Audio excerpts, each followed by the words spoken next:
Change ça. Arrête de dire que tu vas le faire, puis fais-le.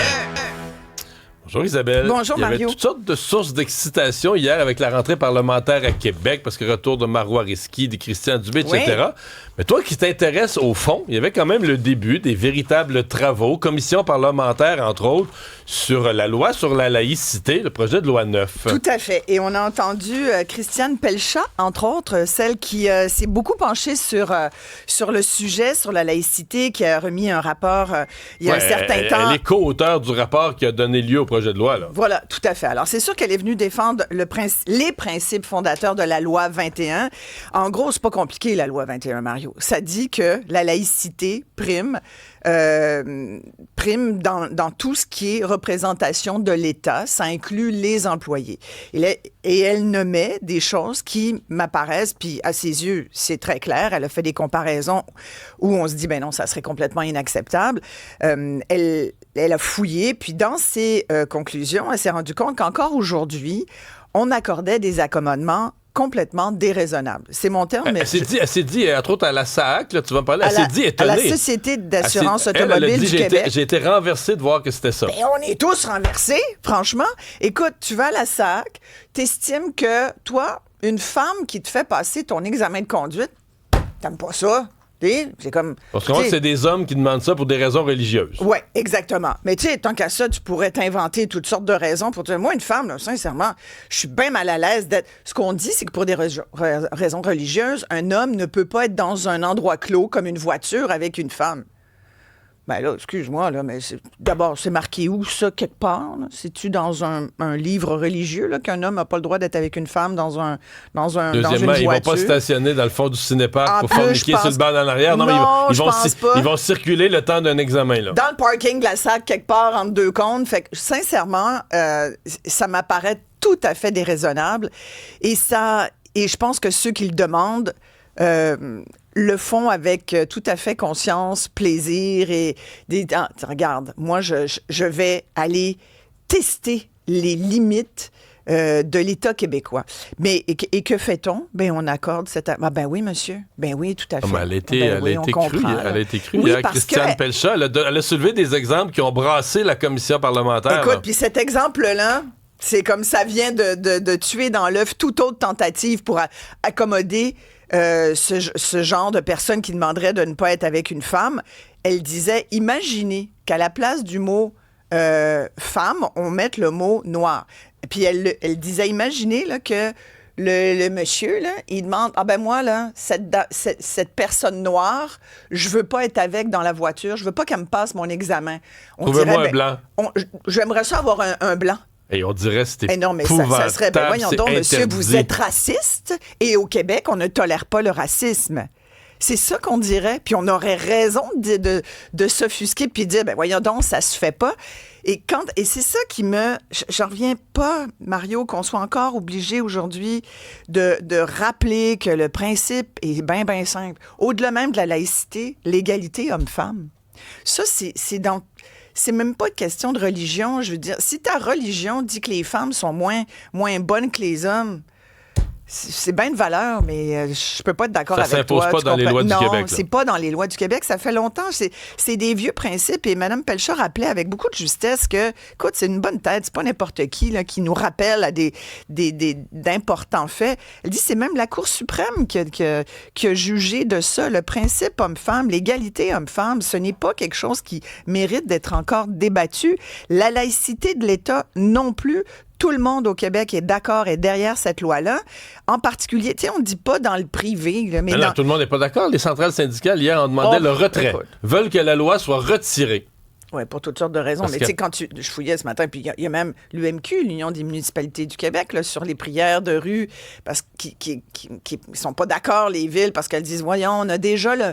Tu sais, c'est plus de la technicalité, parce que dans le fond, ça, c'est comme la notion de l'avortement là, dans le projet de constitution. C'est parce qu'il y a des choses... Si tu les inscris, là, ça devient débattable dans une cour de justice, alors que si tu le mets pas, ça reste de même. Ouais. Tu comprends? Je vulgarise, sur le fond, je reviens à ton exemple de la SAAC. Qui, à mon avis, ça n'a pas de bon sens, voyons donc. Je suis d'accord avec toi, mais si toi, tu étais une employée femme de la SAAC qui se faisait faire ça, OK? Ouais. est-ce que tu penses que ton syndicat devrait te défendre? Ben, complètement. Ben, hier, ton syndicat, il était avec les 9 autres, avec les 8 autres, là, le syndicat des fonctionnaires, pour demander le retrait du projet de loi sur la laïcité. Non, mais écoute, pas moi pas là-dessus ce matin. Il y a trop de bonheur. Non, mais tu comprends? C'est la loi sur la laïcité, le syndicat dit retirez-la, alors qu'à mon avis, le syndicat devrait au contraire se battre pour dire, mais nos employés, eux, devraient être traités également. Écoute, je me disais même, il faudrait que je me trouve un collègue qui joue le jeu. La fille de la fin du monde est jamais très loin. Tu vois, aujourd'hui, à la fin du monde, je testerais ça, moi. Je me déguiserais en gars, puis j'irais demander un accommodement raisonnable comme ça en disant, je veux pas être avec une madame dans l'auto. Pour voir. Et moi, c'est dangereux, des dames, ça peut ensorceler, puis là... Non, mais ça rend les gars mal à l'aise. Ben oui. C'est pour ça qu'il faut mieux les cacher. Oui. D'ailleurs, idéalement, la burqa est encore la meilleure affaire. On ne te voit pas pantoute. Fait que là, dans ce temps-là, tu déranges moins. C'est sûr, c'est très... Tu sais, juste ce que je viens de dire, il y a des gens qui pourraient dire « Oh mon Dieu, c'est épouvantable ». Mais c'est ça pareil. Au Québec, on a décidé que les employés de l'État ne peuvent pas ne peuvent pas arborer des signes religieux quand ils sont en position d'autorité. Je vois pas ce qu'il y a de compliqué à comprendre là-dedans. Je vois pas ce qu'il y a de compliqué aussi à comprendre qu'on ne peut pas accorder ce genre d'accommodement parce que c'est déraisonnable aux yeux de la plupart des citoyens et des lois québécoises qui ont préséance sur la Commission des droits et libertés de la personne qui a rendu un avis il y a 15 ans là-dessus. Sauf qu'Isabelle, la réalité, c'est que ça existe encore. Mais ça existe encore. La preuve, c'est que ce matin, si on y allait, je suis sûre qu'une personne qui demande ça mais c'est parce qu'on se fait dire se ferait accommoder. On se fait dire qu'après 7 ans de gouvernement de la CAQ, c'est un gouvernement qui a exagéré, qui a imposé la laïcité, qui est allé trop... Ça, c'est le discours qui est allé trop loin. Oui, je comprends. Non, mais on les accuse... Mais tu dis, OK, mais... 87% des Québécois sont pour la laïcité de l'État. Point barre. Je veux dire... Bon. Est-ce que le gouvernement en a fait trop? On a l'impression qu'il n'a pas encore fait assez. Bien, visiblement. Puis là-dessus, je pense que c'est important et c'est pour ça que, d'ailleurs, en ce moment, au sein de la CAQ, je pense que Bernard Drinville et Christine Fréchette sont d'accord là-dessus, qu'il faut continuer de pousser ça. Ils le disent aussi. Puis je pense que le Parti québécois est d'accord aussi. Oui. Puis je verrais mal les libéraux dire le contraire. On va attendre de voir. Oui, exactement. Parce que ils sont les plus mous là-dessus. Québec solidaire aussi. On va attendre de voir. Mais sincèrement, tu sais, va voir les sondages. Puis demande aux gens. Les gens trouvent ça épouvantable. Les gens m'écrivent beaucoup là-dessus, d'ailleurs. La fonderie Horn qui menace de fermer. T'en fais quoi, toi?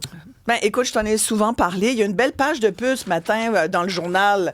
Au Québec, l'avenir du cuivre ne tient qu'à un fil. On voit que le fil est cassé, un fil de cuivre. On dit sauvons la fonderie Horn et l'affinerie CCR. Ça, c'est à Montréal.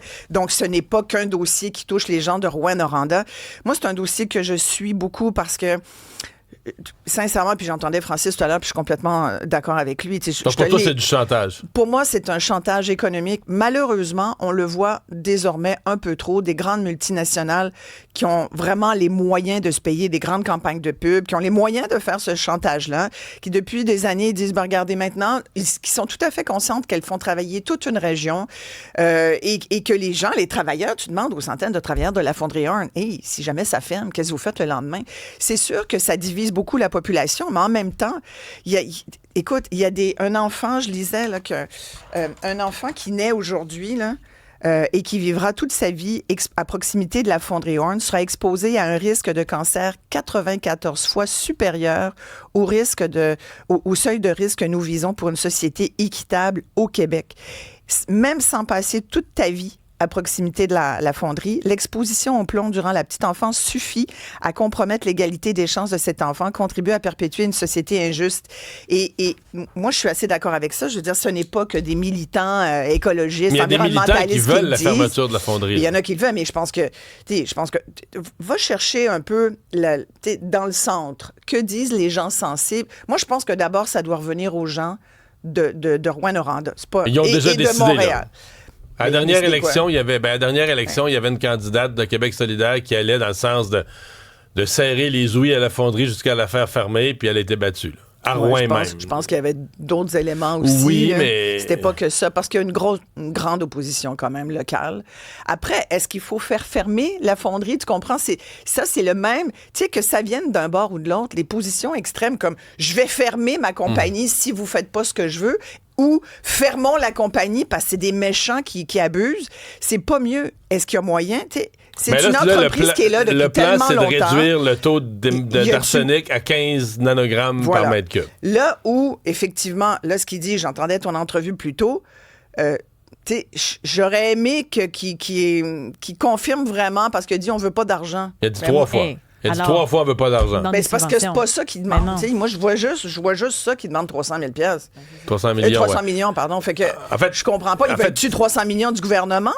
Des deux gouvernements. 149 149, 149. Mais lui, ils veulent-tu l'argent ou ils veulent pas? Moi, j'ai compris qu'ils le voulaient, Mario. Il dit que c'est pas ça. Il dit que c'est pas ça l'enjeu. Je pense que l'enjeu, c'est pas ça, mais on veut l'argent pareil. L'enjeu, il dit, c'est moi, ce que je comprends, puis je l'ai tellement vécu. J'ai commencé ma carrière de reporter dans l'industrie automobile à Détroit. Je travaillais à Windsor, là où il y avait, écoute, c'est industriel. T'as juste des, aujourd'hui, pas mal moins qu'avant, mais à l'époque, là, il y a 30 ans, c'était là qu'était l'industrie automobile. T'as juste des cheminées qui crachent de la cochonnerie dans l'air.